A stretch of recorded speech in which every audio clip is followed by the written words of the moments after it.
Narinig niyo na ba ang kwento ng isang restaurant sa isang liblib na lugar sa Pilipinas? Ang kanilang pagkain ay masarap ngunit ang sikreto ay nakakatindig balahibo. Dalawang magnobyo ang bumiyahe para bisitahin ang kanilang lola sa probinsya. At habang nasa daan ay nakaramdam sila ng gutom. Nakakita sila ng isang restaurant sa tabi ng kalsada na may maraming kotseng nakaparada sa labas. Akala nila maraming tao sa loob ngunit nang pumasok sila ay tanging ang waiter lang ang nandoon. Subukan niyo po itong kaldereta. Ito lang ang available na po tayo sa menu ngayon. Alok ng waiter sa kanila. Dahil gutom ay iyon na lang ang in-order nila. Sarap na sarap sila sa kaldereta. Hindi nila napigilan na magtanong sa waiter kung ano ba ang secret ingredients ng pagkain. Ang sikreto ng aming kaldereta ay ang ingredient mismo. Sagot ng waiter.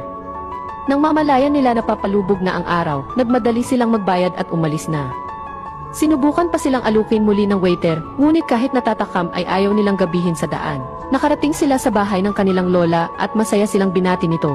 Naghanda pa ito ng maraming pagkain para sa kanila, ngunit nabusog sila at sinabi nilang kumain na sila sa restaurant malapit sa bahay nito. Walang restaurant na malapit rito.